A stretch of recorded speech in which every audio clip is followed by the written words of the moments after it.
What's good, ladies and gents? Welcome to the MKO Pugilism Boxing channel, where we talk all things boxing. Remember, always like, subscribe, hit the bell notification, comment, all that good stuff. And when you do that, you'll get notified as soon as we drop any new content on the channel. Let's get into this one. Let's get into the slugfest. So last night, I watched it live and exclusively, BT Sport. We had the two beasts from the East, Artur Beterbiev, unified light heavyweight champion, versus Anthony, the beast from the East in terms of East London, Yarde. And what a fight it was. Yarde gave an excellent accounting of himself, but ultimately he came up short. So this was a fight in which, going into it, Beterbiev was the heavy favorite. I favored him in my prediction video to stop Anthony Yarde. And most people sort of had him heavy favorite. There's nothing Yarde could really do with him.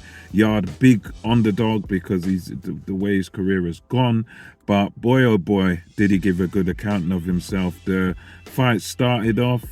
Yarde looked a bit jittery. You could see a bit of nervous energy.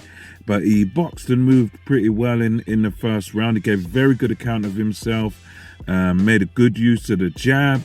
His head was moving quite well. Good bit of lateral movement in that early first round by Anthony Yarde. Beterbiev was just sort of taking his time. He was his usual self for most of this fight. Just, you know, everything he lands is hard and everything he throws is pretty accurate. So, you know, as this fight progressed, Anthony Yarde sort of grew in his confidence.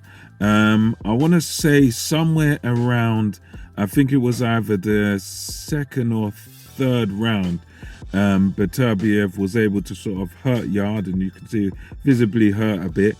But to his credit, Yarde was always coming back with shots. You know, Yarde was always coming back with these nice left hooks. The left hook was a real sort of honey punch for Anthony Yarde throughout this fight here. He was able to land, and Yarde was certainly not overawed by Artur Beterbiev as this fight went on. It was very much sort of a nip and tuck fight where, you know, going into that eighth round where it ended, it was very nip and tuck. I mean, I was quite impressed with Yarde's work, but I mean, you know, a lot of people did have it sort of scored towards Beterbiev. I mean, the judges had it to Yarde by about, I don't know, about a round or two or something like that. So, yeah, throughout this fight, Yarde done very well. He was able to sort of outbox Artur Beterbiev at times.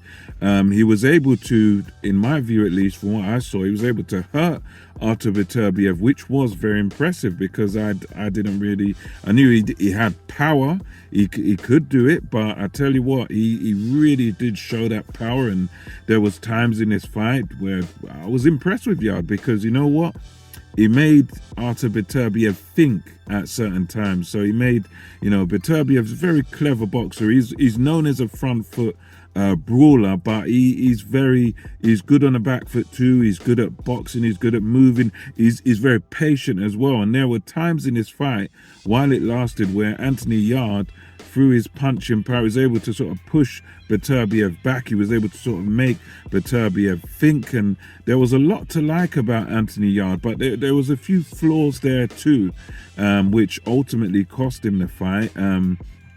And they were that sometimes when he throws punches, sometimes he'd throw them from too far out and he'd sort of lunge in, and then Beterbiev would take his opportunity to counter.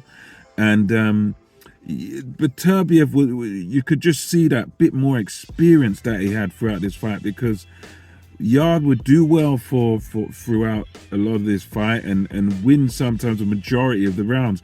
But Beterbiev would always come on quite strong in those last 30 seconds and do something to really convince the judges. So it was very much an explosive fight. Very, in my eyes at least, it was quite a close fight. all the way through, because Yarde would have a lot of success. He would push Beterbiev back. He was able to cut Beterbiev quite early, but as we've seen in the Marcus Brown fight, when he fought Beterbiev, it didn't, he had a big cut, big thing right down his forehead. That didn't bother him, so we know he can sort of get through that. And Yarde himself was cut, and it was sort of a back and forth war. But as the fight progressed, you always got that feeling, or I at least got that feeling, that Beterbiev just might have had that little bit more in the tank.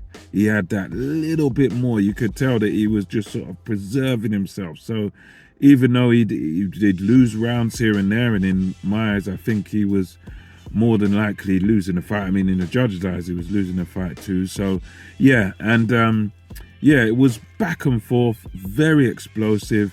And then the 8th round came the pivotal moment where, Yarde was having his success. He was doing well.